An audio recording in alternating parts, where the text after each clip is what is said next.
que está nos assistindo hoje. Estamos tendo o prazer de conversar com o professor Olavo de Carvalho. Meu nome é Newton Cacaus, sou porta-voz do movimento Avança Brasil Maçons BR. Gostaria que os demais se apresentassem, falar um pouquinho sobre o movimento e conversar. Meu nome é Newton Cacaus, sou porta-voz do movimento Avança Brasil Maçons BR. Gostaria que os demais...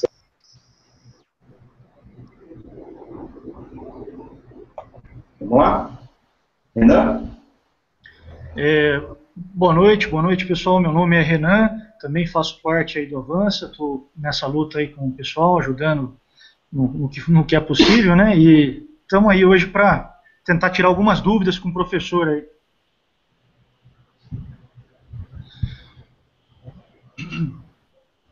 Bom, boa noite pessoal, meu nome é Alexandre, também do Avança Brasil, estamos nessa luta aí por um Brasil melhor.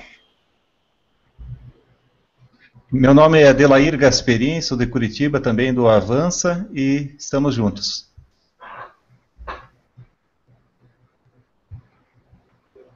Luiz? Falta eu? Eu sou Luiz, também do Avança. Estamos aí nessa batalha por um Brasil próspero e melhor. Meu nome é Leonardo Dias, também sou do Avança Brasil, trabalhando aí Falta eu? Brasil eu sou muito Luiz, melhor. também do Avança. Muito bem, professor, obviamente que o senhor não precisa apresentação, né? Mas falar um pouquinho rapidamente do que é o movimento, né? Nós começamos esse movimento em 15 de fevereiro do ano passado, quando iniciou-se a manifestação do dia 15 de março, com o intuito de começar a tirar os maçons da parte apenas filosófica dentro dos templos para voltar a atuar junto com a sociedade. Né? A maçonaria, os maçons, ao longo da história, sempre estiveram participando ativamente de todos os momentos do Brasil e do mundo, e nós sentimos a necessidade de voltar a fazer esse trabalho.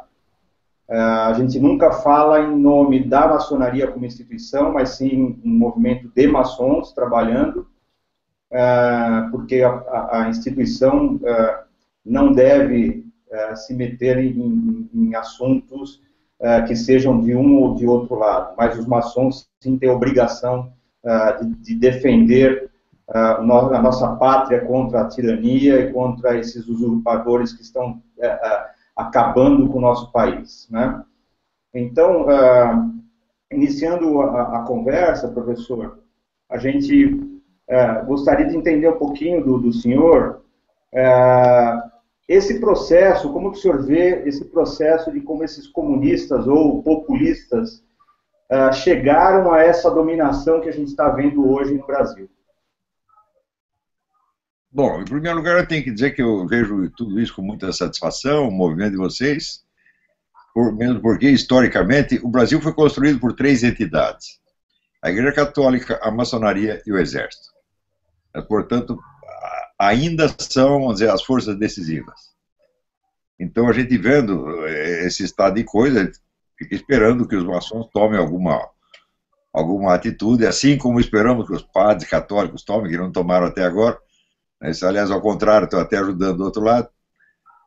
Assim como esperamos também, vamos dizer, uma tomada de posição, ou pelo menos um sinal de consciência da parte dos altos oficiais do Exército, Marinha e Aeronáutica. Muito bem. A pergunta sobre a origem da situação, a resposta não é muito difícil, porque foi o seguinte: em 1964, quando houve o golpe militar, imediatamente as esquerdas entraram numa crise, entraram em pânico, e se recolheram para fazer, vamos dizer, um exame de consciência, responder onde é que nós erramos e como é que nós podemos sair dessa. E daí surgiram ali, vamos dizer, houve uma efervescência, muitas discussões, e 2 propostas ganharam apoio ali, formaram-se duas correntes. Uma que, inspirada no livro do Regis Debray, A Revolução na Revolução, propunha uma ação armada. E a outra, muito maior, muito mais vasta, que começou então a ler os livros do fundador do Partido Comunista Italiano, Antonio Gramsci, o qual tinha uma visão muito original do processo revolucionário. Ele dizia que o fator decisivo, a origem dessas especulações do Gramsci é muito remota, começou muito antes dele, começou, na verdade, em 1914, quando estourou a Primeira Guerra. Os comunistas esperavam que os trabalhadores de todos os países se recusariam a lutar no que lhes parecia uma guerra imperialista e tomariam partido do pacifismo. E aconteceu ao contrário, justamente na classe operária, porque apareceu o maior entusiasmo nacionalista e belicoso na Primeira Guerra. Os comunistas ficaram muito assustados com isso e disseram: o que houve com o proletariado?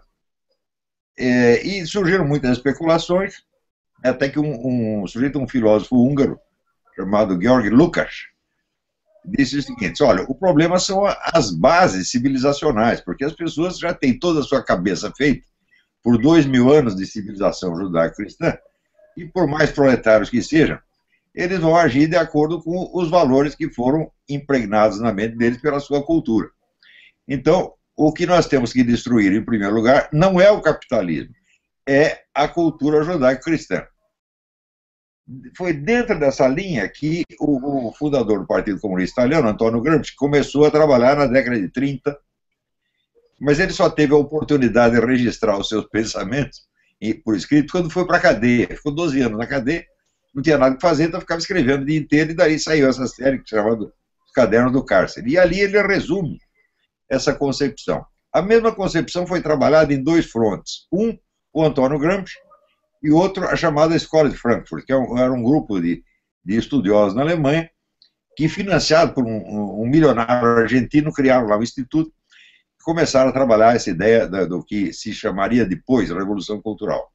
E por outro lado, o Antonio Gramsci. Mas existem diferenças e semelhanças entre as duas correntes, mas, no fim, na prática, vai dar na mesma. Né? Então, a ideia básica é de uma destruição civilizacional. Ou seja, você corroer todos os valores, critérios, símbolos, modos de pensar. Portanto, para isso precisa ter uma ação em profundidade na sociedade. Isso quer dizer que, a partir daí, a ação comunista passou a atuar em frontes que antes eram totalmente ignorados. As escolas, as igrejas, sociedades de bairros, clubes, clínicas de aconselhamento matrimonial e de psicologia, tudo isso virou fronte de batalha. Então, era a ideia da guerra cultural total. Nada pode escapar. Tá certo? E era uma coisa tão inédita que o pessoal do outro lado nem percebeu, levaram décadas para perceber. Você vê, no Brasil, por exemplo, eu, já com um atraso monumental, eu escrevi um livro sobre isso, publiquei em 93, chamado A Nova Era Revolução Cultural. No meio militar, a primeira reação levou 8 anos para aparecer. E mesmo o general José Fábrega escreveu um artigo falando a respeito, não foi muito bem recebido o artigo, e depois outro general, Sérgio Augusto de Avelar Coutinho, meu amigo já falecido, escreveu 2 livros excelentes, resumindo a concepção do Antonio Gramsci.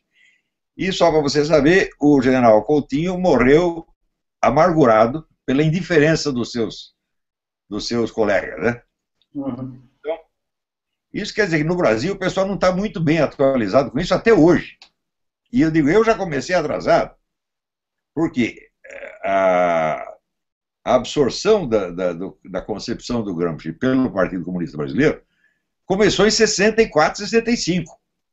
Começou por iniciativa do Enio Silveira, e era o dono da maior editora comunista do Brasil, a editora Civilização Brasileira, que então criou uma revista especialmente para o debate interno da esquerda, a revista chamada Revista Civilização Brasileira. Né? Evidentemente, eu li todos os números dessa revista, até que ela parou de funcionar, e ali você tem ideia da profundidade e da seriedade do debate que os esquerdistas se entregaram naquele momento. Eles não estavam para brincadeira. Eles falaram, nós caímos do cavalo uma vez, não queremos cair duas, não vamos cair nunca mais, nós vamos levantar disso e tomar tudo. E, de fato, o fizeram. Só que pelos métodos do Gramsci, os quais são discretos por natureza. Na estratégia do Gramsci, a maior parte da militância envolvida não sai pregando ideias comunistas. Ao contrário, ataca pontos específicos que representam pilares da civilização. Como, por exemplo, a própria ideia de família, a moral sexual, as bases do direito penal e civil. Eles vão atacando ponto por ponto. Quer dizer, no fim abrange tudo, mas cada um trata de um pedacinho. O pessoal do outro lado, vendo essa ação disseminada, não consegue identificar nela um ataque direto. E pensa que isso vai passar, que isso são modas. Quando começou o negócio politicamente correto, todo mundo ria. Só que não ria era eu já sabia o que era, já estava chorando. Né? Eu sei, como dizia o Paulo Francis, eu já vi esse filme e sei quem morre no fim. Né?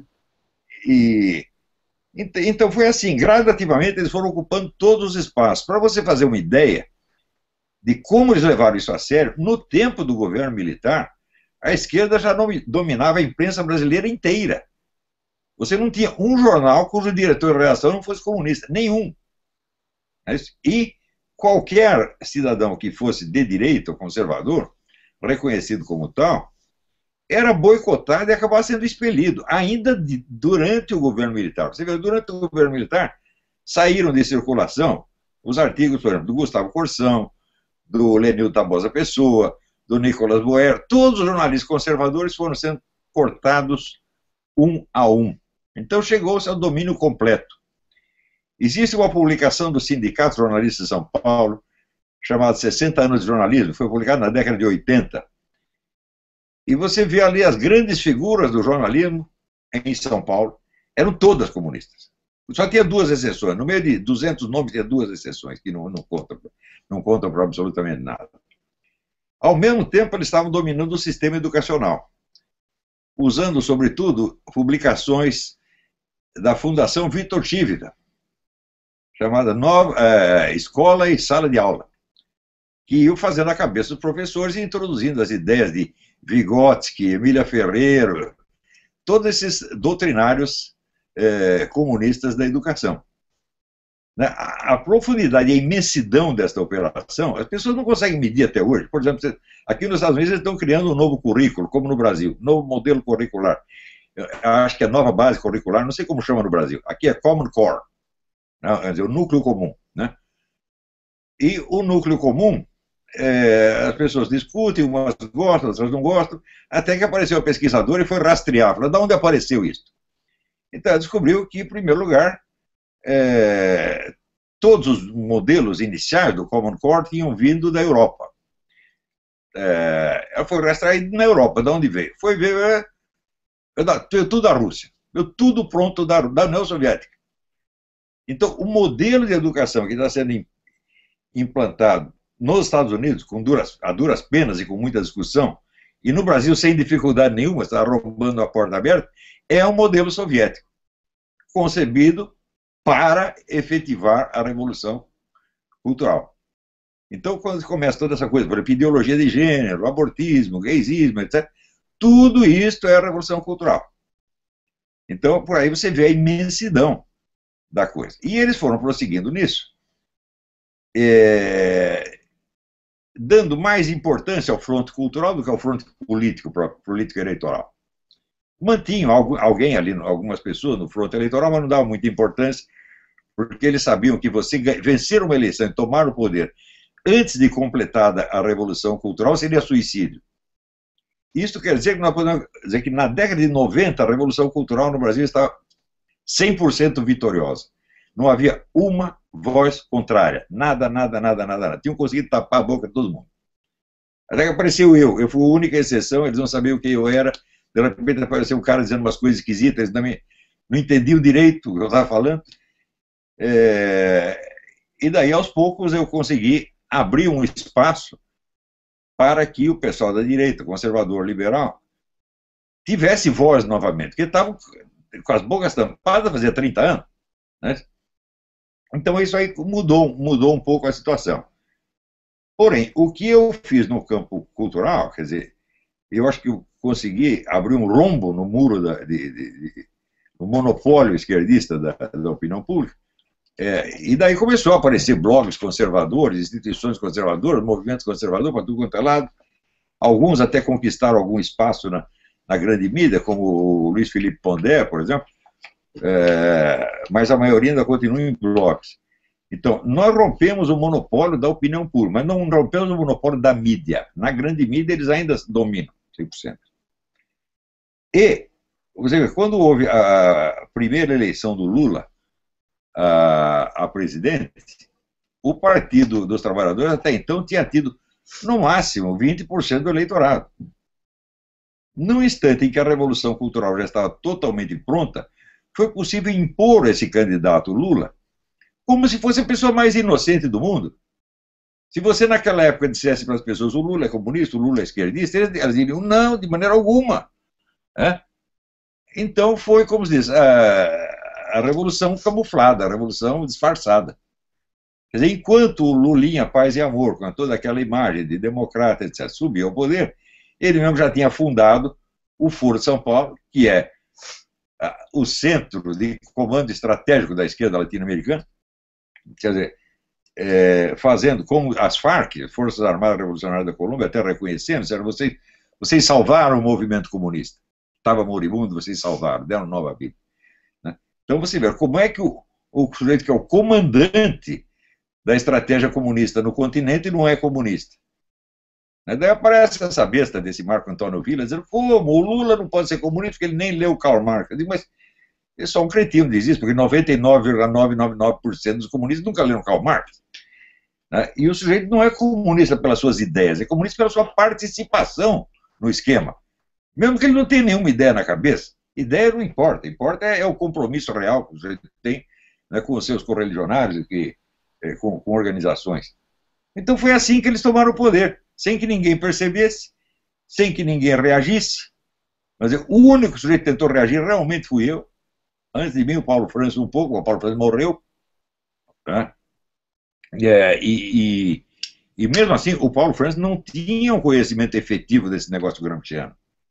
Eu que comecei a dar a dica para ele, depois que nós nos conhecemos na casa de um amigo comum, daí que ele começou a ler essas coisas com atenção. Então, mas o Paulo Francis conhecia a Petrobras. Né? Como é? Ele conhecia muito bem a Petrobras. Sim, o caso da Petrobras ele conhecia, ele anunciou com anos de antecedência, só que é o seguinte, ele não tinha ali as provas na mão. Ele tinha depoimentos, mas depoimentos de fontes que não se revelavam. Né? E ele, confiando nas fontes que tinham dito a verdade, ele denunciou a coisa. Né? Ou seja, quando a gente fala para as pessoas ao nosso redor de que a gente vive já um comunismo há algum tempo no Brasil, as pessoas falam, não, você está doido, mas é aquela coisa da rã que está sendo cozida e não percebe, né? Hoje a gente vê isso mais claramente, né, de um ano e meio, 2 anos para cá, que o povo brasileiro foi criado para ser manso, né? Então, e aí aceitar toda essa revolução cultural, como o senhor falou, de terminar com a família, que é uma das bases que a gente preza muito dentro da ordem, todas as liberdades, eles falam muito em igualdade, que é outro pilar que nós falamos, mas não tem igualdade nenhuma, né? Tem igualdade para a casta que está em cima e o resto, né, é o que está sofrendo embaixo, né? E fraternidade nenhuma. Então, eu queria falar que o Léo falasse só um pouquinho desse tripé nosso e que o senhor comentasse também um pouco. Os maçons, eles defendem a liberdade e fraternidade. Mas aí não pode viver sozinha, não pode viver a liberdade sozinha, a igualdade sozinha e a fraternidade sozinha. Com a história da metáfora do banquinho, quando tem 3 pernas, né, você tem que ter as 3 juntas, não adianta você tirar uma perna e o banquinho vai cair. E a liberdade com igualdade e fraternidade é muito longe da ideia de comunismo. Se tenta associar muito a maçonaria à esquerda, em parte por causa da Revolução Francesa e mais algumas coisas, mas na verdade a maçonaria, todo o princípio da maçonaria de defender a liberdade individual vem de muito antes, porque o histórico da maçonaria não tem muito a ver com todas as lendas que dizem, tem a ver com os construtores. Né? Os construtores eram homens livres, né, engenheiros, arquitetos, saíam construindo catedrais e pontes aí em toda a Idade Média e tudo mais, e eles usavam aquelas ferramentas que se tornaram os símbolos da maçonaria. E eles eram homens livres, eles andavam por diversos países, tinham profissões, eram contratados pelas pessoas onde atuavam, e sempre defenderam essa ideia de liberdade, que seria a liberdade de você ir e vir, liberdade de expressão, igualdade, que seria a igualdade principalmente igualdade de tratamento, né? Você ser tratado de forma igual, ou seja, tendo as mesmas leis, os mesmos direitos, os mesmos deveres que todo mundo, isso é igualdade. E fraternidade, no sentido de que as pessoas têm que ser fraternas, têm que ser unidas, e tem que ser, viver sempre no princípio de convivência amigável. Então a maçonaria não tem nada a ver com o princípio de comunismo, que, por exemplo, defende a igualdade em detrimento da liberdade e da fraternidade. Então eles, em nome de uma igualdade falsa, que eles vendem como propaganda, eles podem tirar a liberdade das pessoas, né, vide os presos políticos aí da Venezuela, né, eles deixam de ser fraternos, né, começam a atacar o próprio povo, são fratricidas. Então a gente sabe que uma coisa não tem nada a ver com a outra. Assim como o senhor Olavo, eu sou também formado em jornalismo. Conhecia a Academia de Jornalistas aqui do Brasil, dos jornalistas do Brasil, e sei muito bem o que você está dizendo sobre as redações. Tive vários professores que sempre militaram muito próximo dos comunistas do Brasil. Eu até tinha uma pergunta para você, para falar sobre isso, até pensando no Brasil do futuro. Hoje a gente sabe, a gente tem esquerda na redação dos jornais, na imprensa, na mídia, a gente tem esquerda na política, dominando, e a gente tem esquerda até dentro de grupos empresariais, dentro de partidos de oposição, esquerda na educação. A gente está começando a fazer isso, a gente quer ter insights de como fazer para no futuro a gente conseguir endireitar um pouco esse Brasil.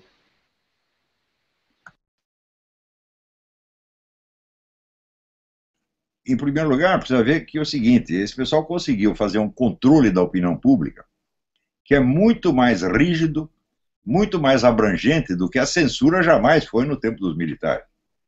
Quer dizer, eu estava ali no jornal que era o mais censurado de todos, que era o Jornal da Tarde, que é a edição vespertina do Estado de São Paulo, e eu vi isso com meus próprios olhos. Eles censuravam, assim, vamos dizer, 2 ou 3 notícias por semana e liberavam depois de algum tempo. Passado o perigo, eles deliberavam. Nunca houve um caso de se esconder uma notícia fundamental, como a existência do Foro de São Paulo, que foi escondida durante 16 anos por toda a mídia, sem exceção. Os militares nunca fizeram isso. Você vê outra coisa, esse pessoal petista, em vez de eles fazerem uma censura oficial, como faziam os militares, através da Polícia Federal, não, eles fazem a censura informal, controlando as redações, controlando os jornais, em primeiro lugar, através dos anúncios do governo. Os jornais são deficitários, não sobrevivem sem anúncio do governo, então é muito fácil eles retirarem da redação qualquer pessoa que lhes seja inconveniente, como acabaram de retirar Joyce Hasselman, né? E outros. Então eles vão fechando todos os canais, mas não se apresentam assim, ostensivamente como censores. Então, por isso mesmo, a censura que eles fazem é muito mais abrangente e muito mais rígida do que qualquer coisa que nós tenhamos tido notícia no país, seja na ditadura militar, seja no tempo do Getúlio Vargas. No Império, então, nem falar, porque não havia censura alguma no Império, né? Então, eu acho que a maneira de furar isso é o seguinte. Como é que fizeram os comunistas? Eles atacaram o governo federal logo? Não, eles foram conquistando ponto por ponto. um sindicato, uma escola, uma igreja, uma clínica, e assim, então foram lutando na escala pequena. E é isto que o pessoal liberal conservador não está entendendo o que é preciso fazer. Eles querem atacar direto, vamos derrubar o PT. Não é assim, meu Deus do céu. Você vê que no Brasil atual, por exemplo, os estudantes, eles morrem de medo dos seus professores. Ficam ali como coelhinhos assustados na frente do professor, depois saem para a rua gritando fora Dilma. É muito desproporcional. Se você não consegue vencer a briga na escala, vamos dizer, do seu meio próximo e imediato, não adianta você querer arrumar uma briga muito maior. Primeiro que você não está adquirindo prática. Você vê, a política, as lideranças políticas no Brasil sempre foram formadas na militância estudantil. Você vê quem está na liderança do movimento estudantil hoje é quem vai estar no governo amanhã ou depois. Como aí, Zé Dirceu, Zé Serra, Rui Falcão, o próprio FHC, todos eles passaram pela militância estudantil e ali adquiriram prática. Ora, o pessoal liberal conservador está querendo pular uma etapa indispensável. E está querendo, vamos dizer, atuar só na esfera da política oficial, de cima. A política não está em Brasília, a política está na sociedade, está no fundo da sociedade. Então é preciso criar raízes ali, e isso se cria organizando a massa, assim, em cada quarteirão, em cada igreja. É isso que está faltando. Agora, vocês maçons, vocês estão muito bem posicionados para fazer isso, porque tem maçom em tudo quanto é lugar. Você não tem uma cidade do interior que não tenha lá. Se não tem uma loja lá, pelo menos tem um ou dois maçons lá. Então, eu acho que nesse trabalho vocês podiam fazer uma parte importantíssima, que parece modesta e até invisível, mas que é essencial, que é, vamos dizer, derrubar esse pessoal comunista, não do governo direto, mas das suas bases na sociedade. O senhor sabe, professor, que esse, dentro da nossa agenda, nós temos essa meta de ter pelo menos um líder do movimento em cada município do Brasil, porque existe sim, nos 5.580 municípios do Brasil, tem uma loja maçônica pelo menos, né? Então a gente está buscando essa abrangência de ter maçons trabalhando junto com a sociedade em cada um dos 5.580 municípios do Brasil. Exatamente nessa direção que o senhor está falando, porque nós não somos um movimento de levar multidões para as ruas, mas sim a gente pode trabalhar na base da sociedade, que é aí que eu acho que é a grande contribuição que a gente pode dar, porque a gente vê hoje, e aí falando de um dos temas que a gente gostaria de também conversar com o senhor, nós vemos hoje, eu não sei quanto que o que o senhor falou da mídia também não está ligado com alguns movimentos desses ditos sociais, né, para manter o status quo de alguma forma, né? Então, colocar na mídia, colocar em exposição e colocar à frente, porque a gente vê um risco também nisso, né, de manter o que nós temos hoje eternamente. Então, uma das coisas que a gente tem buscado, sim, é trabalhar na base, buscando essa abrangência que nós temos e com os princípios, né, de moral, de bons costumes que regem a ordem. Então, um comentário do senhor, como que o senhor vê essa questão também desses movimentos hoje, sociais, e a mídia dando muita exposição, né? Qual é a visão do senhor? Bom, esse gigantesco movimento de protesto, alguma coisa com o microfone ligado aí, desliga aí. Surgiu de uma maneira mais ou menos espontânea, em reação àquele negócio do passe livre. Quer dizer, o governo mandou a sua militância sair na rua depredando tudo, sob o pretexto do preço das passagens. A população aproveitou e também saiu à rua, mas para protestar contra o governo federal. Isso eles não esperavam. Quer dizer, o tiro saiu pela culatra, e daí eles mandaram recolher os militantes. Não, para, que deu errado. Né? Então, o problema com os novos movimentos de protesto anticomunopetistas é que todos eles saltaram etapas. Eles saíram do nada, eles saíram de uma reação popular espontânea. Em março de 2015, quando começou o pessoal a ir às ruas, eu falei para o pessoal desses movimentos, olha, é agora o momento que vocês têm de organizar a militância.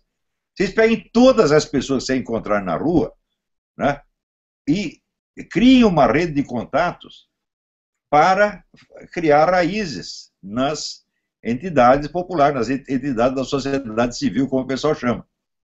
Mas não, eles quiseram ir direto para Brasília, né? Ora, se vai para Brasília, então veio aquela malfadada Marcha para Brasília. A Marcha para Brasília transferiu a iniciativa da massa para os políticos. Ora, a classe política, que o povo detestava, o povo tinha nojo da classe política, ela só pensa em si mesma. Ela só pensa em manter os seus cargos. Então, eles podem até ficar contra o PT, se for necessário, mas visando, em primeiro lugar, a sua própria vantagem.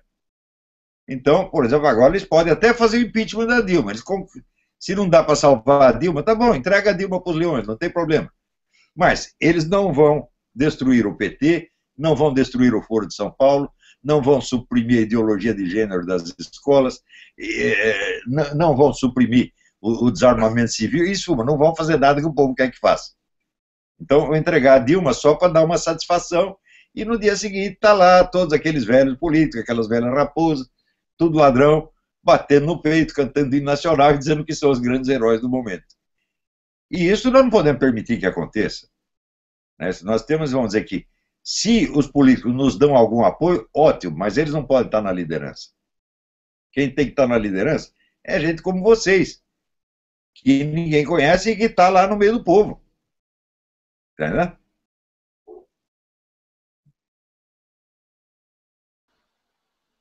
Foi muito bom falar do meio do povo, porque isso é legal. Vale a pena lembrar que os maçons são parte do povo. Muita gente acha que maçom é elite. Elite são os políticos. Nós não somos elite nenhuma. Se você for ver os grandes movimentos históricos do Brasil, como a Independência, a República, a Revolução de 30, a Revolução de 64, você vai ver que sempre tinha maçom dos dois lados. Né? O imperador era maçom, o republicano também era maçom. Tá certo? Então, isso quer dizer, a verdade é o que vocês disseram, a maçonaria como entidade, ela não interfere nessas coisas. Você está entendendo? Tem muita disputa, inclusive, entre maçons. E o lado majoritário acaba ganhando, evidentemente. Né?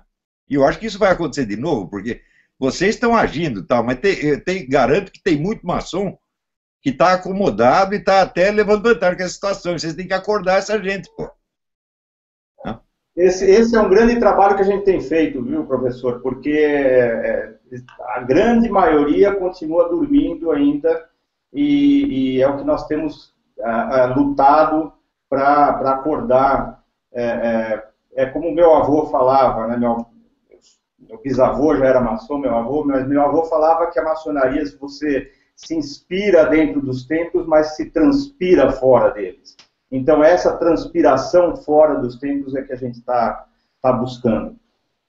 E, obviamente, existem aqueles que estão levando vantagem, a gente sabe disso, né? Porque, inclusive, o nosso movimento tem sido, de alguma forma, por alguns, combatido. Né?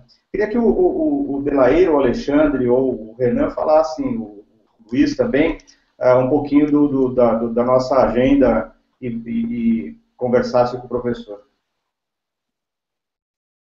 Professor, só aproveitando o gancho aí, né, queria fazer uma pergunta para o senhor com relação, assim, o que o senhor vê que funciona de uma maneira mais efetiva aí, para a gente poder trazer os brasileiros aí que se iludem com populismo, com comunismo, trabalhismo, entre outros nomes aí, para o nosso lado. A gente tem uma iniciativa interessante que o senhor deve conhecer aí, no Brasil, um grupo de voluntários aí, um pessoal muito bom que está fazendo um canal que chama Tradutores de Direita, né?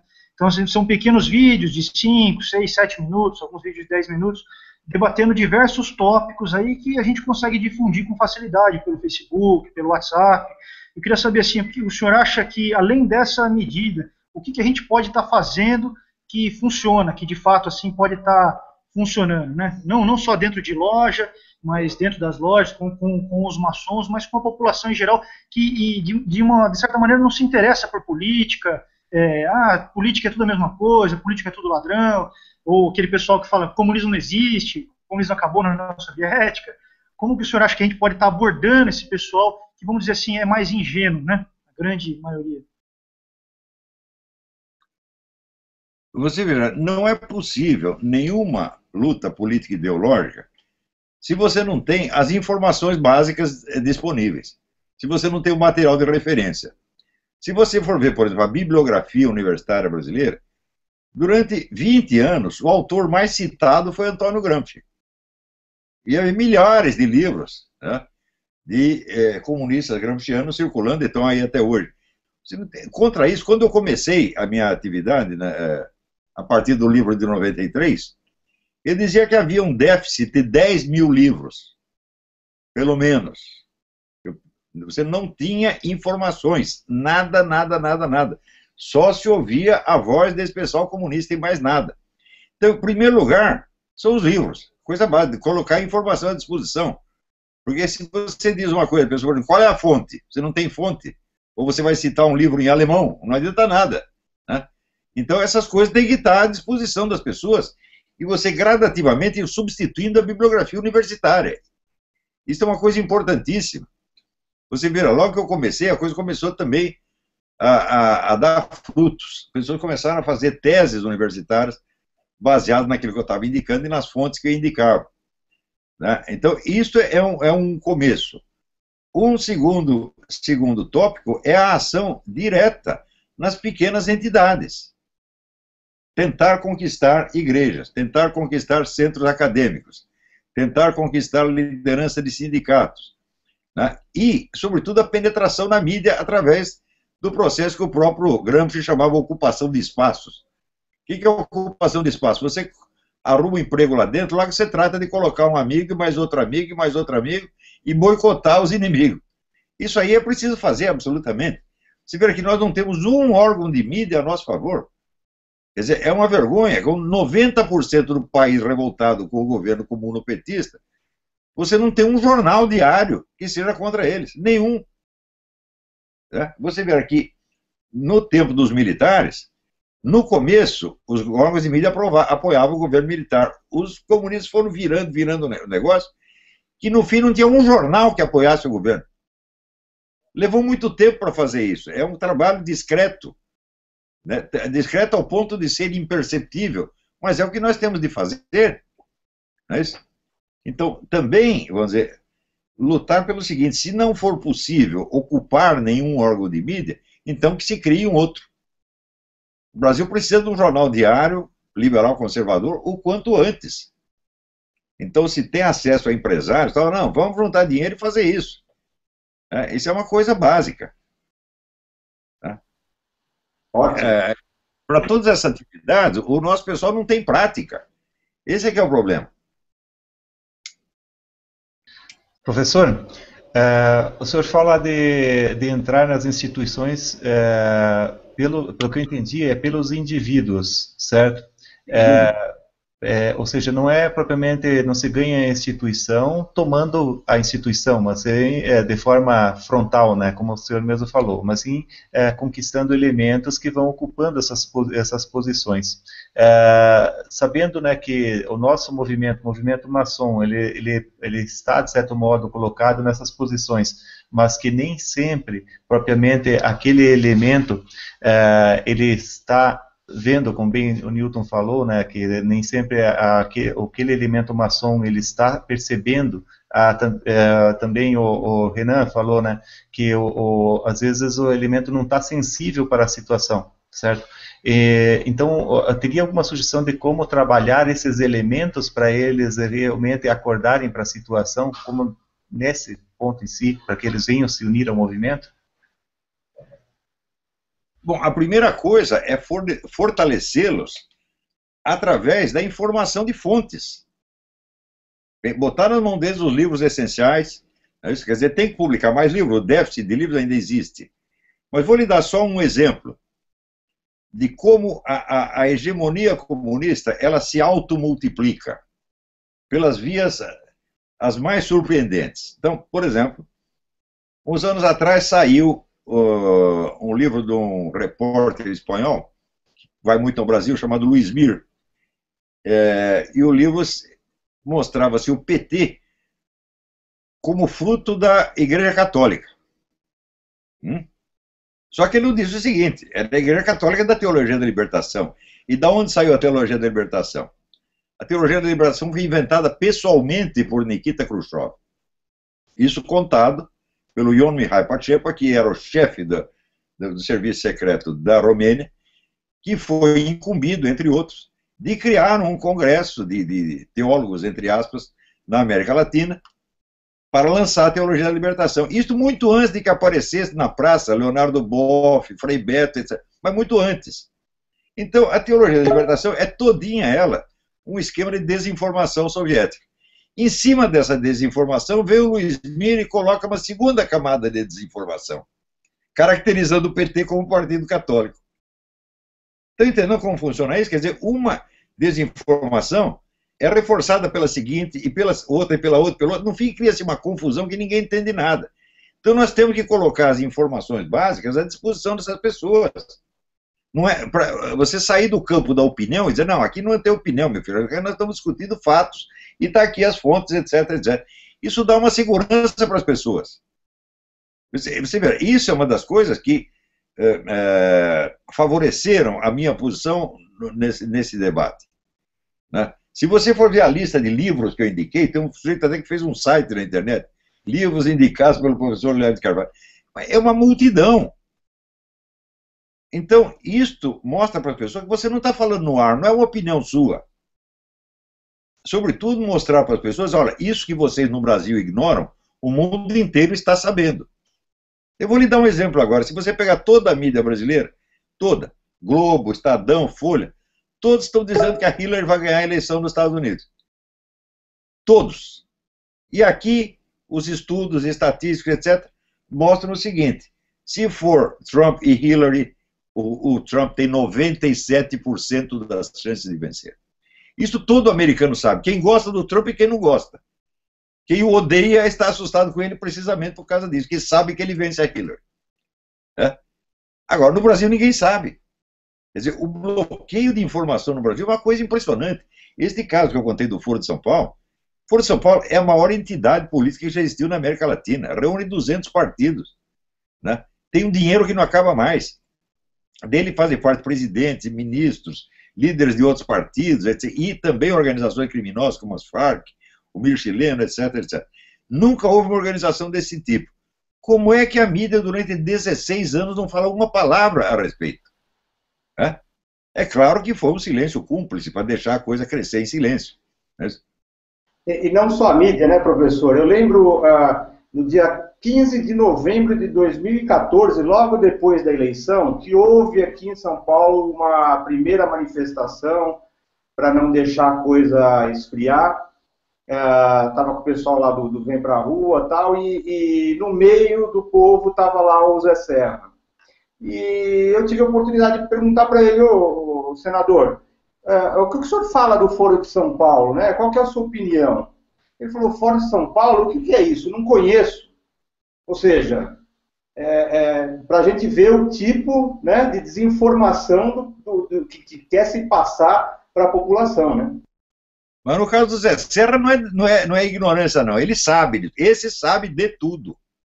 Mas um homem é casado com a parente do Salvador Allende. Imagina se não tem informação. Outra coisa aqui, uma informação que tem que ser repetida e espalhada 1000 vezes. Em 1993, 5 de março de 1993, houve uma reunião secreta entre a cúpula do Foro de São Paulo, o senhor Fernando Henrique Cardoso e os membros do Diálogo Interamericano, que é a ala esquerda do Partido Democrata Americano. Essa reunião foi em Miami. Isso só foi noticiado num único jornal do mundo, que é o Grama Edição Cubana, não edição internacional. Por uma felicidade, através do Zé Carlos Graça Wagner, foi pioneiro no estudo dessas coisas, veio para na minha mão a primeira página desse jornal Grama. Mas eu só tinha a primeira página com a chamada, de umas 15 linhas. E foi ali que eu tomei conhecimento da informação. Então eu decidi procurar a página interna, para completar a informação. Botei um aluno meu para pesquisar, ele foi na biblioteca do Congresso e disse, olha, é espantoso, mas aqui tem a coleção completa do Grama, exceto esse dia. Outra coisa, a mesma coisa em outras bibliotecas que são alimentadas pela Biblioteca do Congresso. Só que daí veio outra informação. A pessoa que nessa data em que o meu aluno estava investigando, dirigia a seção latino-americana da Biblioteca do Congresso, era a mesma pessoa que tinha organizado a reunião de 1993. Então, isso é o grande segredo da política brasileira. O que combinaram ali? Não é isso? Então, quer dizer que pelo menos essa cúpula petista do PSDB está sabendo de tudo. E é cúmplice do negócio. Um faz e o outro esconde. Tá? Então, nós temos que romper essa... Não é possível, com tanta mentira assim. Oi.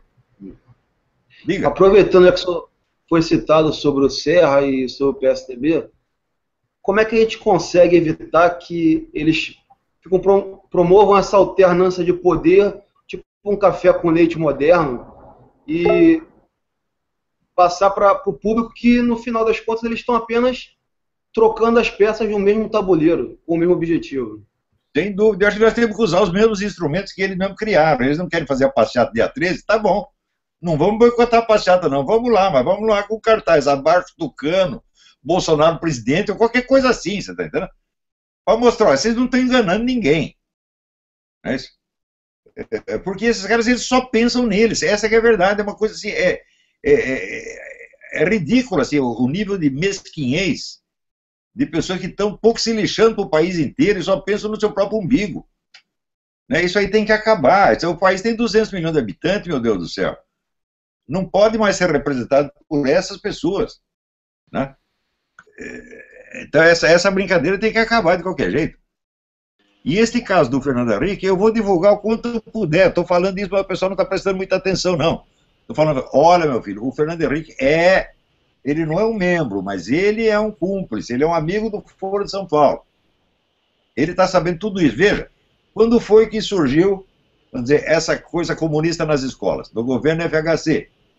Quando foi que surgiu e se enriqueceu e fortaleceu o MST? No governo MST, no governo FHC. E assim, quando surgiu o Estatuto da Criança e Adolescente, desarmamento civil, tudo foi o governo FHC. Ele preparou todo o terreno para isso e agora quer se fazer de herói. Né? O crescimento da violência começou quando? Governo FHC. Veja, naquele tempo, o Congresso votou uma lei que permitia à nossa Força Aérea abater aviões suspeitos de narcotráfico que atravessassem o espaço aéreo da Amazônia. O ministro da Justiça do FHC, José Gregório, sentou em cima da lei, não regulamentou, a lei não foi aplicada até agora.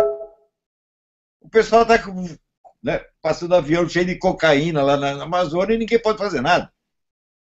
Quer dizer, esses caras são protetores do narcotráfico, protetores das guerrilhas, protetores das Farc. E não é só aí, não. Aqui nos Estados Unidos também.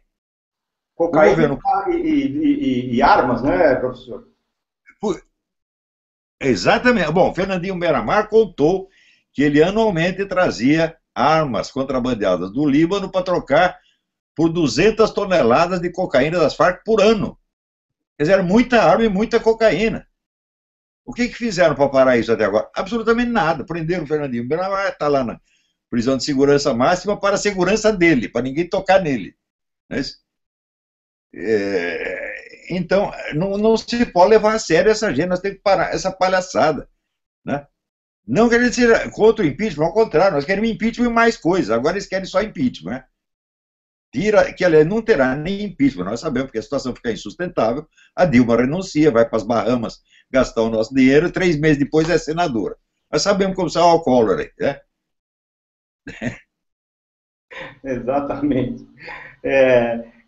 Uma das coisas também, o Alexandre queria perguntar para o senhor sobre o equilíbrio entre os 3 poderes. Vai lá, Alexandre.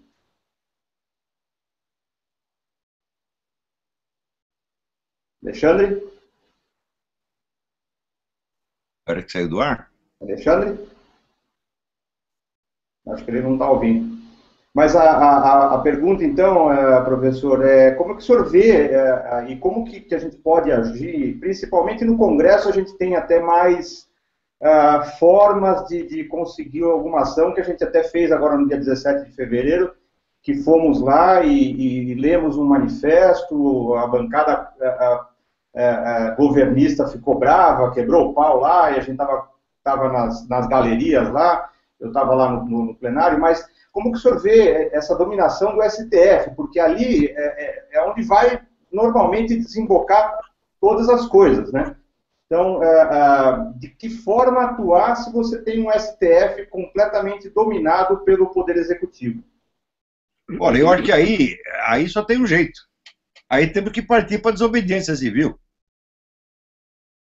Quer dizer, não reconhecer a autoridade. Quer dizer, qual é a diferença entre a desobediência civil e uma rebelião? Bom, o sujeito que faz desobediência civil, ele aceita ser punido, se for o caso. Mas, agora, eles não podem punir multidões. Quando eu soltei essa ideia do panelaço, né, a ideia não foi minha, mas eu que percebi a importância. Eu só estava rindo, achando o panelaço engraçado. Eu falei, não, o panelaço é um grande instrumento de luta pelo seguinte, ele corta a comunicação entre a autoridade e o povo. Então ele já cria informalmente um estado de desobediência civil, porque você ignora as ordens, você não quer nem saber. E tem que fazer a mesma coisa com o STF. O sujeito do STF abriu a boca, panelaço nele. Não queremos saber o que ele disse. Nós o ignoramos, nós o desprezamos.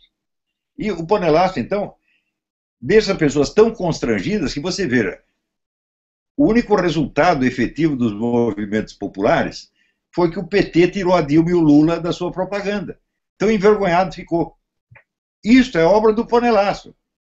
Quando eu falo panelaço, não é só o panelaço formalmente, é também esse negócio de cercar as pessoas no aeroporto, no restaurante, vaiar, xingar tudo quanto é palavrão que existe na língua portuguesa, e mais alguns em latim, se você quiser. Tá entendendo? Em latim, alemão, em malaio, chinês, vale tudo, tá entendendo?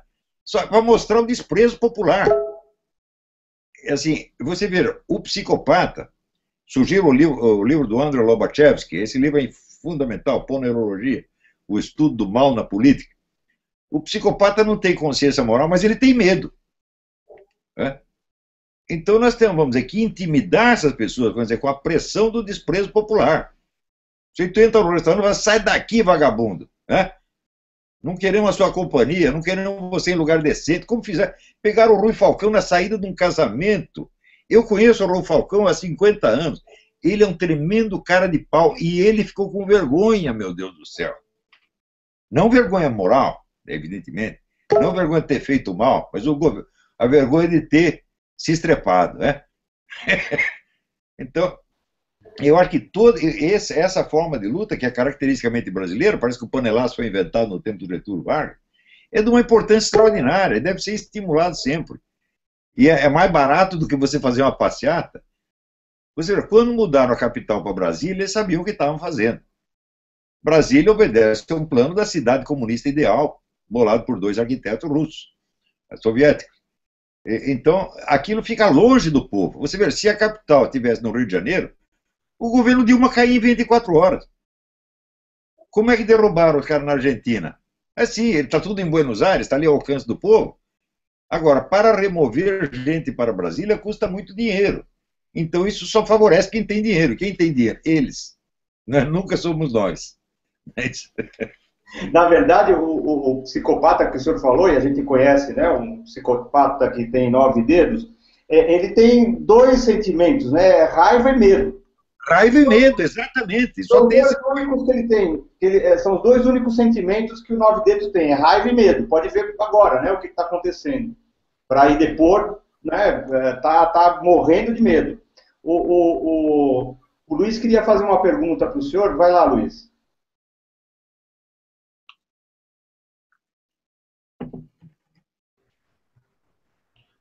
Professor, a gente percebe uma grande manipulação na mídia e na consciência popular, né? Seguinte, que a esquerda é do bem e a direita é do mal. A direita não pode fazer nada pelo social ou pelo povo porque ela é a parte ruim da sociedade. Mas os esquerdistas não, são bons, pensam no pobre, pensam na minoria, pensam nisso. E a gente, como que a gente conseguiria também romper esse consciente coletivo sobre esse fato? Bom, muito bem. Essa tendência não é espontânea, ela é um efeito da Revolução Cultural. Se você entope as livrarias de livros que dizem isso, se você só entrevista na mídia pessoas que dizem isso, Se só aparece música popular dizendo isso, só aparece novela dizendo isso, bom, todo mundo vai acreditar nisso, evidentemente. Não é isso? Então, como eles já dominaram todos os meios de controle da opinião pública, mas mesmo assim não conseguiram enganar todo mundo, como se vê pela revolta popular hoje em dia, então nós temos que aproveitar esta brecha, tá certo? E desmascará-los de vez. Ora, desmascarar de vez, eu sempre penso assim, não é discutir ideias. Nós não vamos discutir modelos de sociedade, dizer que o capitalismo é melhor que o socialismo. Não.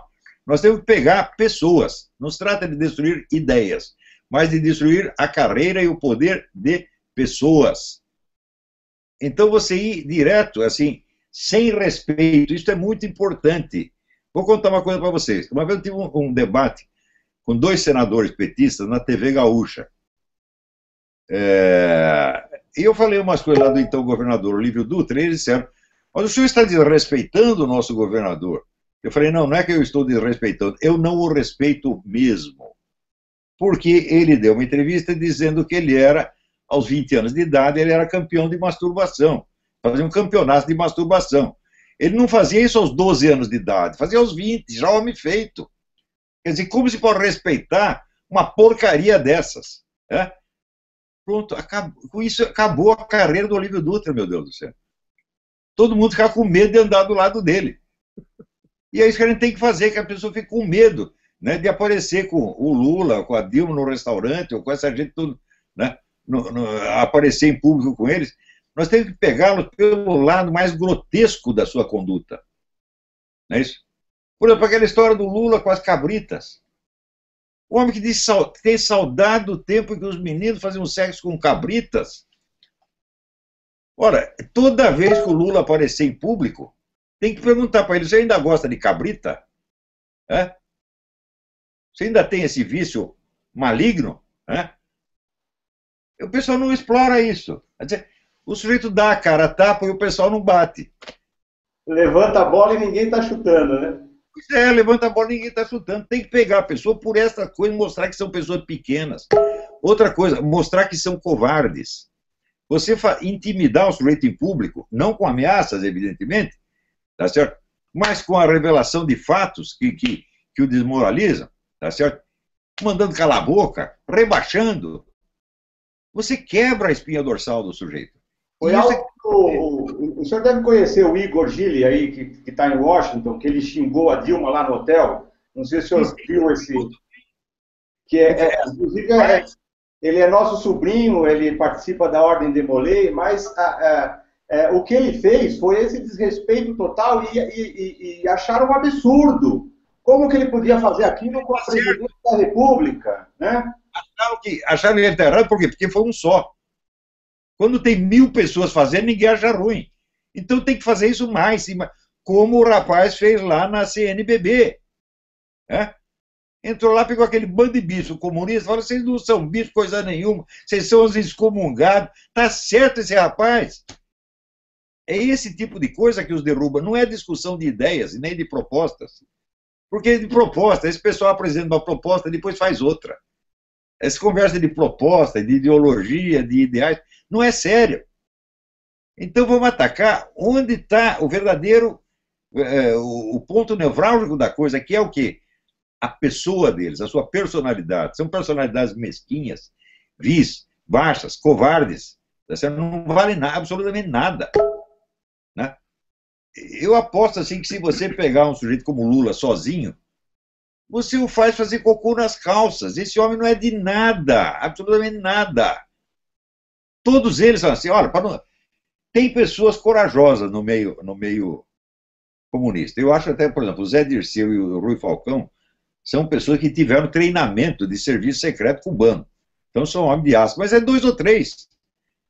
A maioria não é de nada, inclusive o próprio Lula. Né? Agora, a Dilma, eu vou contar uma coisa, a Dilma entrava aqui na Embaixada Brasileira gritando e ficava todo mundo com medo. Ela fez o homem da Petrobras chorar. Eu digo, o homem chorar diante dessa mulherzinha? Por que não responde logo com palavrão? Cala a boca, mulher, vai molar o boi. Sabe? Ninguém faz isso, e isso é essencial. Muito mais do que, vamos dizer, o debate propriamente político. O confronto da personalidade, tá entendendo? É assim que se derruba. Você veja, se você pega a carreira dos grandes homens da política, todos eles sabiam disso. Se você pode desmoralizar um sujeito, para que discutir as ideias dele? Ideias, se você estiver conversando com uma pessoa respeitável. Né? Agora, com esses vagabundos, discutir ideias é honrá-los demais. Tem que pegar pelo lado pessoal. O senhor viu o comentário que o Emir Sader fez no Twitter, falando do Sérgio Moro, ameaçando o Sérgio Moro? Nós respondemos para ele, vai ameaçar o Sérgio Moro? Pode vir que a gente está pronto para defender. Então, alguém tem que pegar esse sujeito, né? E você veja, com perdão da expressão, eu já chamei o Emir Sader de vigarista de bosta. O que ele fez? Nada. Ficou quietinho no canto dele. É assim que se faz. É? Então, chegar, você fica ameaçando, não vai acontecer nada, você é um covardão, você é um fracote, não me amole, né? É assim que tem que ser. Agora, que ele tem que pagar por ter falado isso, tem, porque isso aí é pressionar a justiça, ameaçar a justiça. Então, o Sérgio Moro tem que meter uma ação em cima dele e fazer alguma coisa. Mas nós também podemos fazer algo. Agora, tem que ser na base assim, da humilhação impiedosa. Porque eles fazem isso com os outros. Isso é a regra de Lenin. Não se discute para refutar as ideias do adversário, mas para destruí-lo. Então, nós temos que fazer eles provando o próprio veneno. Eu não vim aqui discutir as suas ideias, porque não tem nenhuma. Eu vim discutir você, porque você é um escândalo público, você é uma vergonha para a nação, você tem que sumir. Né?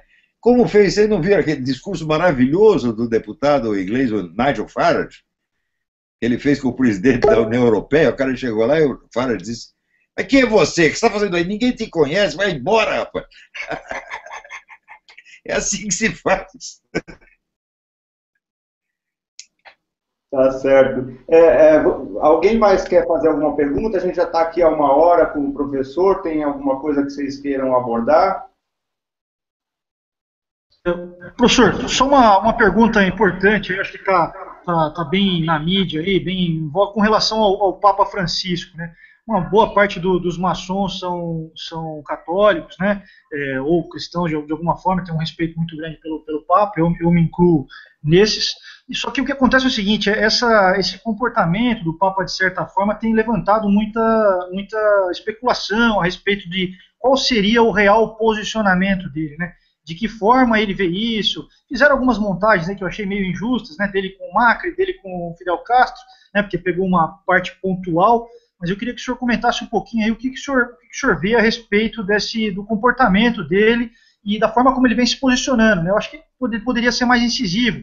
Como o senhor disse, no Brasil são 3 pilares, né, o Exército, a Igreja e as universidades aí que estão carregando meio que esse movimento comunista para frente. Então, com certeza, se o Papa se posicionasse de uma forma mais incisiva, a coisa se resolveria de uma forma mais rápida. Além do que, ele chamou o Boff para a nova encíclica, né? Então, olha, teve um prelado, eu não vou dizer de qual país, né, que quando soube do Bergoglio ser eleito, ele disse o seguinte: oremos para que muera.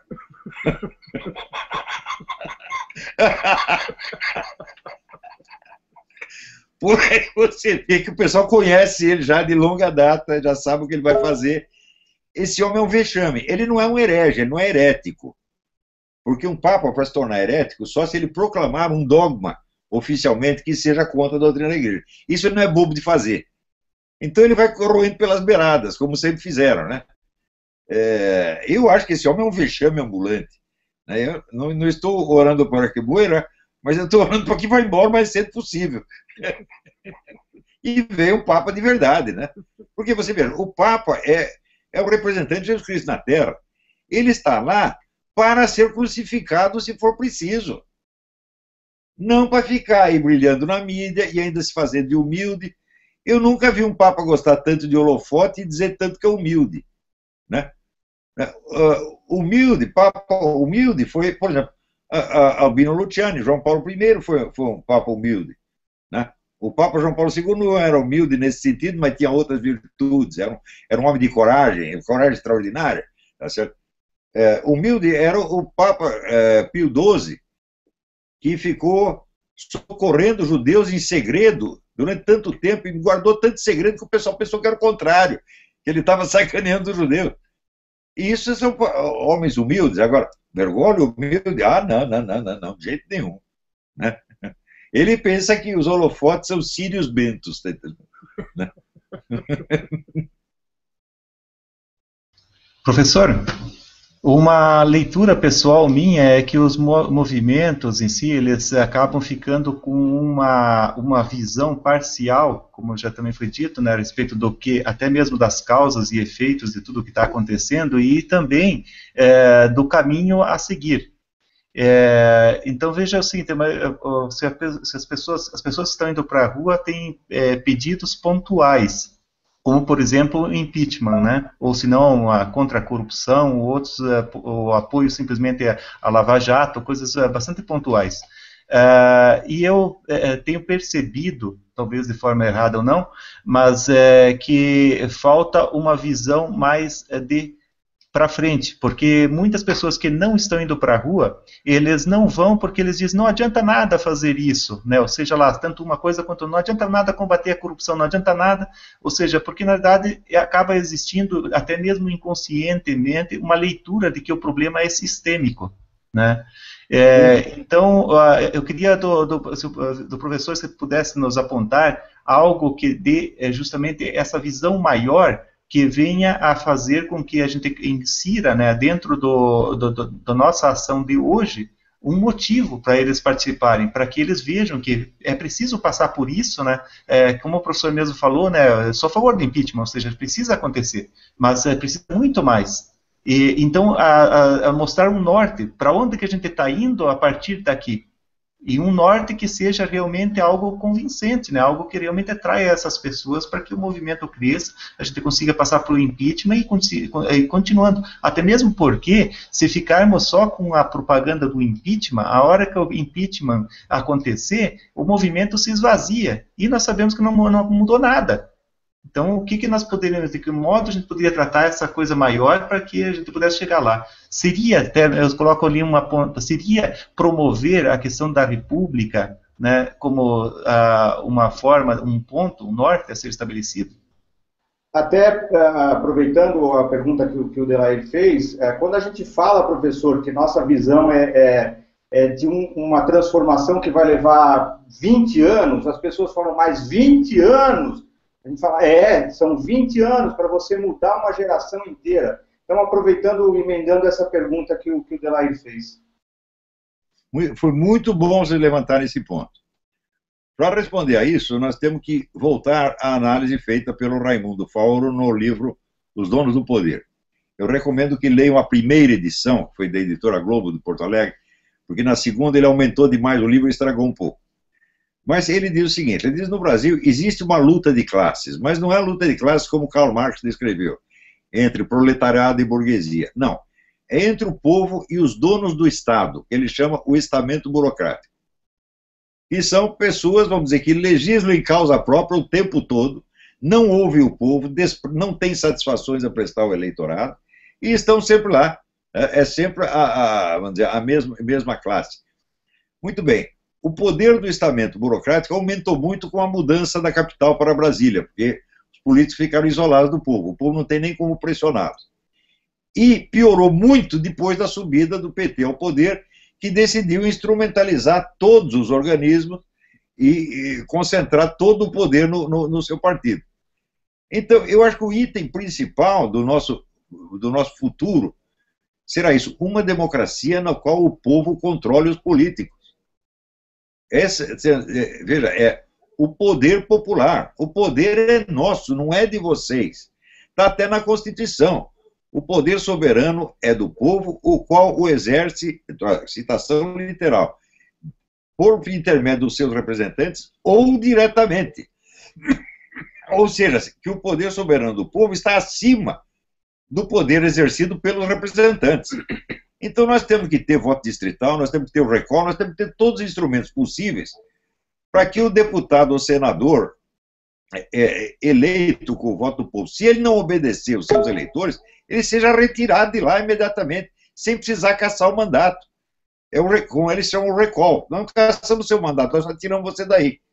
Né? Então, esse tem que ser o mote, o poder do povo. O poder é nosso, não é de vocês. Né? Vocês têm que obedecer o povo. Agora, você vê, tem gente que acredita que democracia é só o governo dessa gente. Democracia é a nova república. E agora, a nova república foi mais uma concentração de poder na mão do estamento burocrático. E é uma coisa irônica, por quê? O Raimundo Fauro foi um dos fundadores do PT. Ele confiava que o PT ia derrubar o estamento burocrático. Quando o PT se transformou no próprio estamento burocrático e o reforçou infinitamente. O Fauro não viu tudo isso porque ele morreu logo meses depois.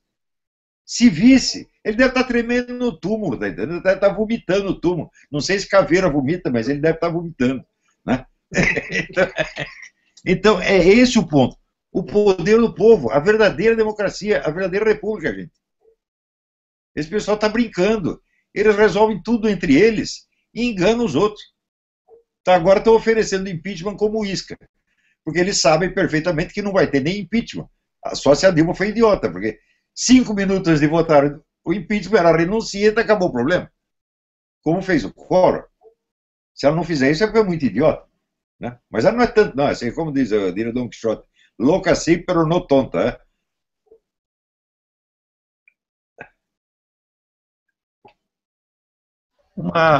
Uma questão que a gente coloca, né, e defende, porque a gente aprendeu que até mesmo, e inclusive é uma bandeira da própria ordem maçônica, a questão da democracia.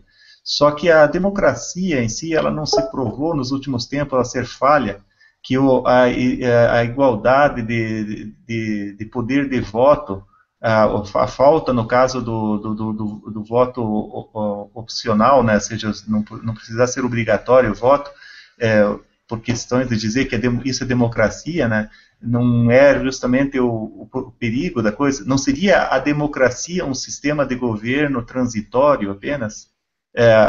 Porque, na verdade, claro, a gente acaba, às vezes, até por questões às vezes até por ser o politicamente correto, né, essa ideia, né, mas não é mais a ideia da república, como o senhor bem citou, né, de que seja estabelecido, né, aonde que vale mesmo é a lei, que as pessoas que pensam ela, né, mas não políticos em si, do jeito que a gente conhece hoje. Veja, quando um cidadão elege um representante, será que o que ele espera é que esse representante faça mais leis do que ele, eleitor, conseguiria sequer ler? Não. Então é o seguinte, a legislação tem que estar acessível ao povo. Nós temos que diminuir o número de leis, temos que simplificar de modo que todos possam conhecer a lei. Porque se existe o princípio de que ninguém pode alegar o desconhecimento da lei, então isso aí está entrando em conflito com outro princípio, que é o do ad impossibilia nemo tenetur. Ninguém é obrigado ao impossível.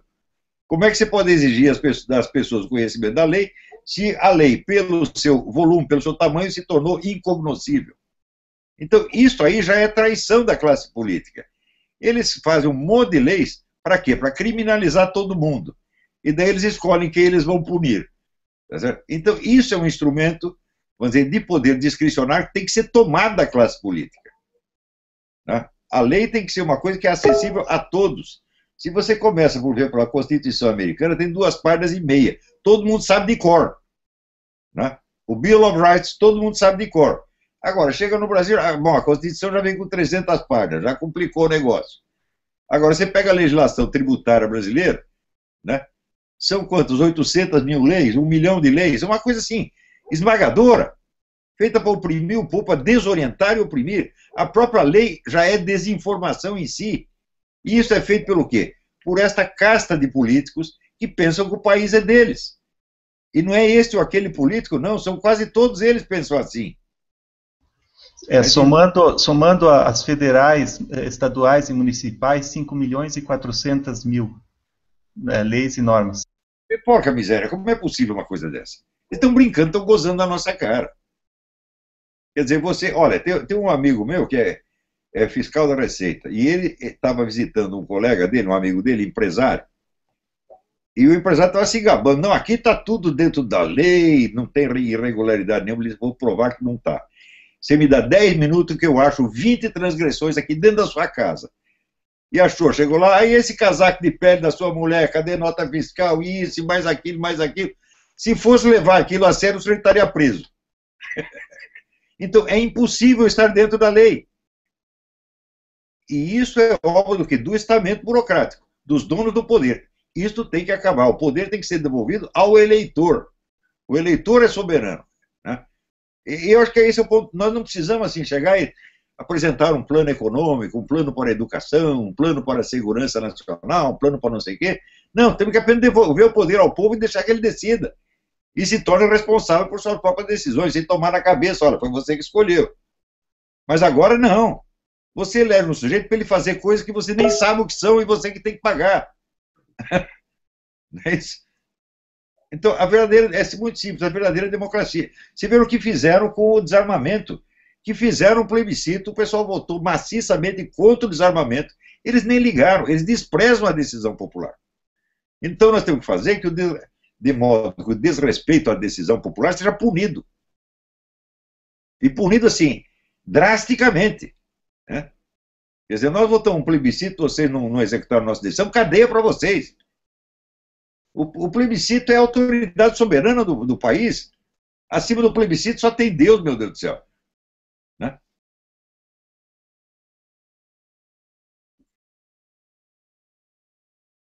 Então, esse é o ponto. Acho que a nossa bandeira tem que ser essa. A pura e simples democracia. Boa e velha democracia. Levada a sério, né? A gente estava falando de três poderes, né, da supremacia do executivo hoje no Brasil, o quanto ele aparelhou os outros poderes, no caso no judiciário, e como ele tenta comprar a oposição, uma falsa oposição que aceita ser comprada. E quando o PT é atacado, os comunistas são atacados, eles se defendem com mimimi politicamente correto, e a gente fica sempre numa sensação de que isso é uma boa estratégia de marketing, porque eles não param de fazer isso. É por isso que tem que mudar, vamos dizer, a cultura primeiro, aprofundar a luta cultural, para mudar os sentimentos e símbolos. Sobretudo, nós nunca podemos usar o vocabulário deles. Isso quer dizer, é uma coisa horrível. Você vê, anteontem eu estava lendo um artigo do Magnoli, em que ele falava mal do novas bases curriculares. E com toda razão, as críticas estavam todas certas, só que ele dizia, isso é um projeto reacionário. E como reacionário? Isso é um projeto revolucionário, comunista? Quer dizer que até para falar mal do comunista, ele tem que usar um vocabulário que joga a culpa por cima das vítimas. Né? Então nós nunca podemos usar essa... Você verá, quando lançaram o projeto de impeachment, olha que coisa terrível. O Miguel Reale Júnior fez um discurso dizendo esta luta de agora se insere na tradição das nossas lutas democráticas. O diretas já, o fora Collor, etc, etc. Ou seja, inseriu isso na tradição de lutas da esquerda. Ver que coisa. E fala, não, nós não estamos fazendo isso para continuar essa série. Nós estamos contra essa série, porque foi essa série de lutas populares, entre aspas, que deu poder ao PT. Isso que criou o poder do PT. Foram 30 anos de erros, 30 anos de desgraça, né? E 30 anos de monopólio esquerdista da opinião pública. Agora, para mudar a mentalidade, mudar a cultura, tem que começar com livros. Toda ideia que circula na mídia, em programa de TV, etc, etc, a origem dela é algum livro. É sempre assim. Quanto mais livros, mais homens livres. Sem dúvida. Então nós temos que tampar esse rombo bibliográfico que tem no Brasil. As pessoas não têm fontes. E toda hora as pessoas me pedem fontes, eu digo as fontes, daí elas perguntam, mas não tem em português? Em 99% dos casos a resposta é não, meu filho. Você vai ter que ler em inglês, francês, italiano, espanhol, russo, sei lá o quê. Né? Então, isso tem que acabar. Nós temos que entupir as livrarias com referências. Mesmo que as pessoas não leiam, elas não leem, mas elas consultam. Em caso de dúvida, elas vão lá para ver se está lá mesmo o documento, essa coisa toda. Então, isso dá segurança. E com isso, só com esses livros, nós começamos a ganhar a briga no espaço universitário, entre as pessoas que leem. Não é isso? E ganhou o meio universitário, você ganhou o país. Agora, professor, esquecendo uma geração que foi cozida lentamente, né? Essa nova geração, eles não têm o hábito de leitura. São raras as exceções. Meu filho come vários livros, mas são raras as exceções que têm esse hábito da leitura. Hoje em dia, passou dos 140 caracteres que são o Twitter, o jovem não tem muita paciência de ler mais nada, né? Então, eu queria entender a opinião do senhor em relação às mídias sociais, como que a gente pode trabalhar isso nas mídias sociais dentro dos 140 caracteres, né? É o que eu digo, a pessoa não precisa ler os livros, mas ela precisa saber que existem. Então você precisa ter as fontes. Você vai pelo menos anotar o título do livro. Isso aí já como é que se diz? Já dá mais uma segurança para ele. Então, eu uso muito a mídia social, o Facebook, para isso. Eu dou lá as informações, coloco as ideias e dou as fontes. Eu tenho 250 mil leitores no Facebook. Desses 250 mil, se 1000 forem ler o livro, já é muito. E esses 1000 basta para convencer os outros. Agora, nós temos que ter as fontes, temos que ter acesso às fontes. Isso é coisa básica. Agora, o jornalismo brasileiro, ele é 100% esquerdista e ele é todo baseado em fontes americanas de esquerda. Como o New York Times. O New York Times no Brasil continua sendo o grande modelo. Ora, o New York Times está falido.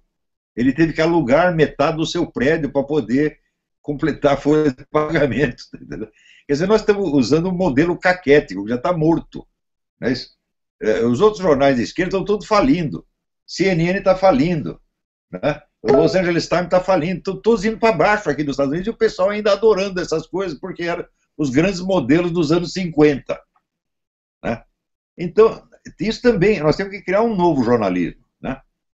E o jornalismo diário, não é assim, não pode ser só jornalismo eletrônico, tem que ter a mídia impressa. A mídia impressa dá uma respeitabilidade, dá uma força, né? Muito grande. Nós precisamos lutar para ter um jornal, ou uma revista semanal, pelo menos. Já que agora perdemos a Veja, o governo foi lá, comprou todo mundo, né? E botou o André Petri de chefe de redação, que é um petista. Então pronto, a Veja acabou. Botaram lá para fora o Constantino, botaram a Joyce Hasselman. Não que eu goste muito do Constantino, mas pelo menos é conservador. Né? E a Joyce Hasselman é excelente, estava fazendo um grande trabalho. Agora acabou tudo. E o Reinaldo Azevedo já começou a fraquejar, começou já a apoiar elementos do programa cultural da esquerda para fazer média. Então, não podemos mais contar com ele. Vai ficar na denúncia de corrupção e só. Né? Professor, só aproveitando o gancho, né, com relação ao aparelhamento do judiciário, aí, o senhor tem alguma coisa para comentar? Porque parece que o executivo está exercendo uma força sobre o STF em particular, aí, que é uma coisa surreal, assim, né, a questão do Lula mesmo. Como que esse cara ainda simplesmente não vai depor como um cidadão normal? O que ele tem de especial aos olhos da justiça brasileira, né? O senhor... Vamos dizer, impossível punir os criminosos.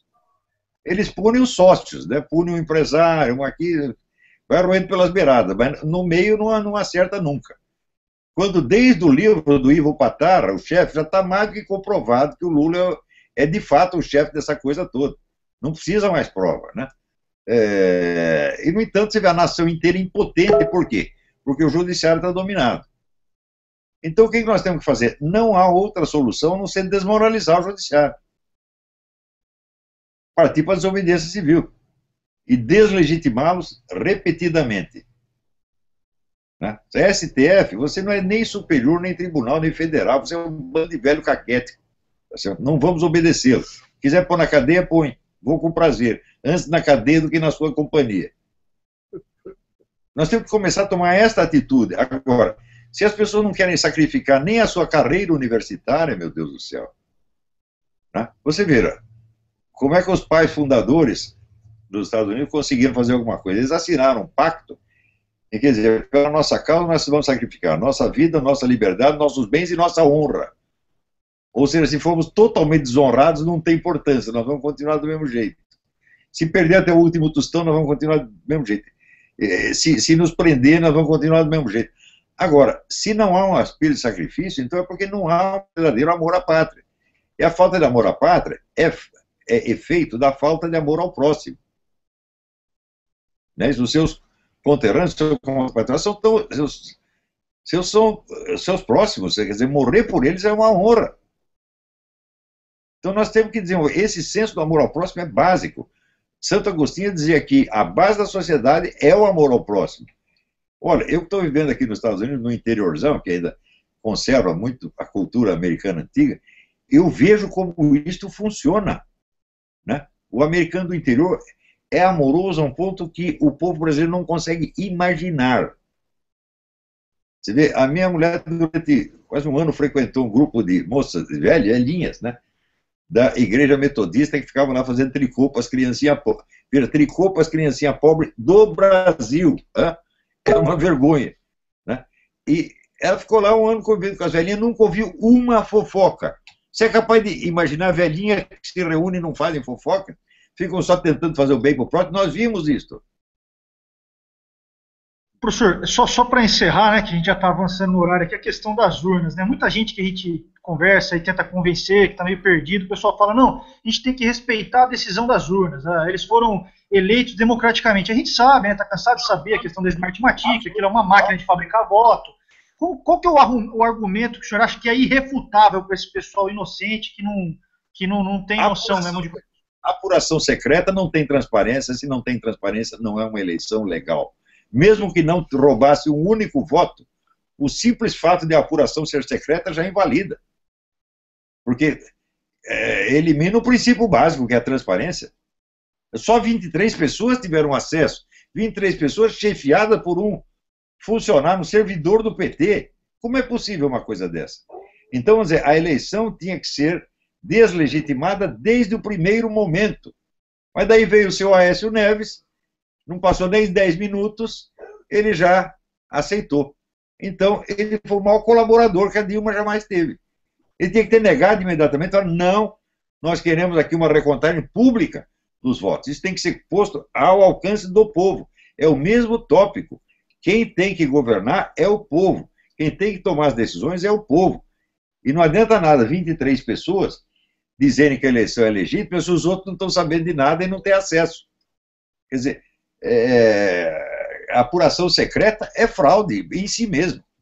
Não precisa nem discutir. Sem contar o fato de que essa firma Smartmatic já está sendo processada no mundo inteiro por fraude. A confiabilidade dessa firma é zero. Né? Mas mesmo que não fosse, mesmo que você pega aí a firma mais honesta do mundo, e a firma pode ser honesta, mas a apuração secreta não é honesta de jeito nenhum. O voto secreto, ele é indispensável, mas a apuração transparente também é indispensável. A mesma coisa, exatamente. Voto secreto e apuração pública. Uma coisa é inseparável da outra. Inclusive, o próprio Toffoli, ele acabou confessando de que as urnas não são secretas, porque quando que foi proposto, né, o voto impresso, ele declarou que o voto eletrônico é rastreável. Olha só. Ele está dando bandeira de que o negócio é criminoso, meu Deus do céu.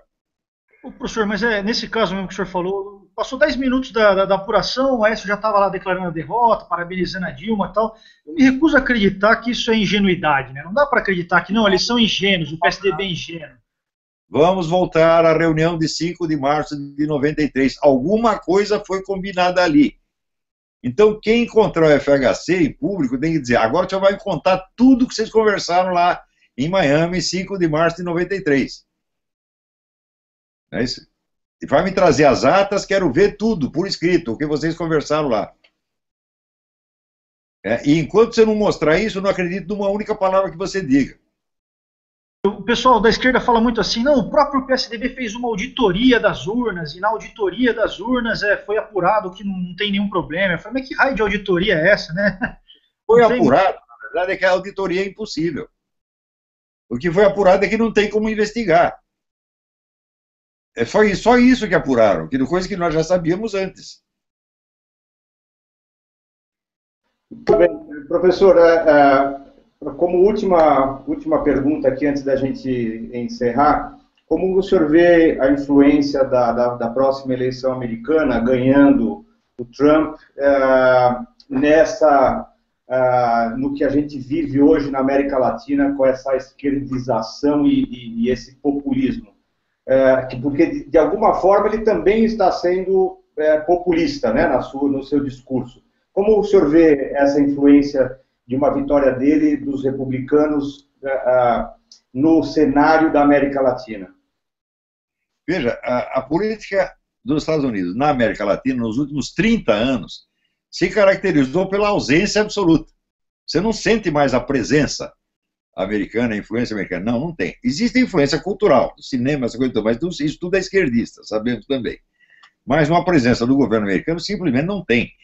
Não tem nem mais do que eles chamam de que é diplomacia pública. Por exemplo, se alguém fala contra o governo americano, o embaixador tem que se apresentar e defender. Eles não fazem nem isso mais.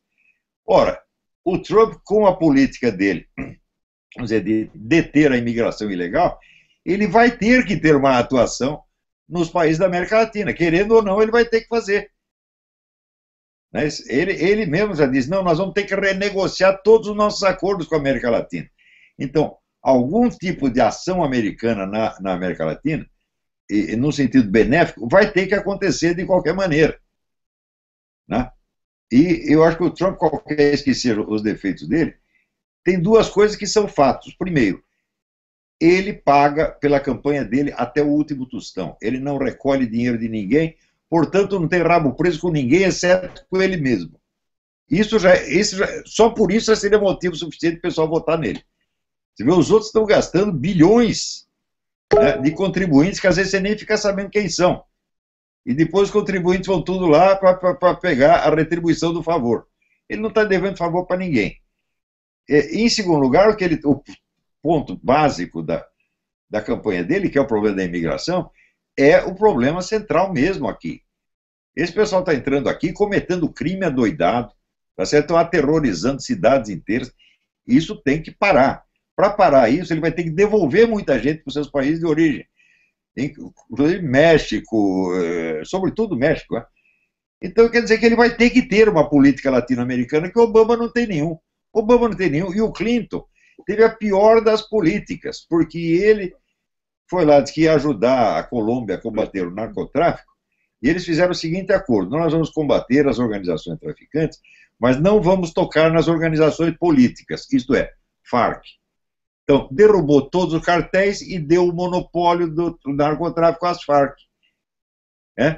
Que hoje, o Brasil é o país da América Latina que mais consome droga. E o único lugar onde o consumo é crescente. De onde vem essa droga? Só Farc. Os seus concorrentes foram todos eliminados. Então, o Clinton criou o poder das Farc. Vai dizer que ele fez isso de inocente? Pelo amor de Deus. Agora, Clinton e Obama são discípulos do Saul Alinsky, que é a versão moderna de Lenin, né? Para finalizar, só vale lembrar uma coisa que os maçons prezam muito, uma coisa que vale a pena falar, associam muito a maçonaria à Revolução Francesa, mas a gente reconhece que o país mais maçônico do mundo é os Estados Unidos. Mas sem sombra de dúvida. E outra coisa, a maçonaria aqui nos Estados Unidos nunca perseguiu a igreja. Nunca. Você não vê um conflito sério de maçonaria e igreja aqui nos Estados Unidos, como teve na França. Na França tem. Né? Na França e no México teve, e foi uma desgraça. Né? Dos dois lados. Né? Mas nos Estados Unidos aqui nunca teve. Sempre se deram bem, não tem problema. E a gente, eu particularmente também, muitos maçons se inspiram na Constituição americana, e acho que é uma coisa que vale a pena fazer um contraponto com a brasileira para finalizar aí, que é um dos documentos que tem mais assinaturas de maçons da história. Sim, mas todos eram maçons, acho que só um não era. Não lembro quem, mas tinha... O Thomas Jefferson não é maçom e jamais entrou na maçonaria. Ele era um gênio, mas nunca foi maçom. Tá certo. Professor, muito obrigado pelo tempo. A conversa foi extraordinária. Esperamos que a gente possa ter outras oportunidades e continuar nessa transformação que vai, infelizmente, levar bastante tempo. Mas vamos em frente, continuar lutando. Vocês estão de parabéns, eu desejo o maior sucesso para você na sua luta. Vocês estão no caminho certo, gente. Obrigado e Deus os proteja. Professor, foi uma honra conversar com o senhor aí. Muito obrigado. Foi uma honra. Obrigado, professor. Obrigado, eu.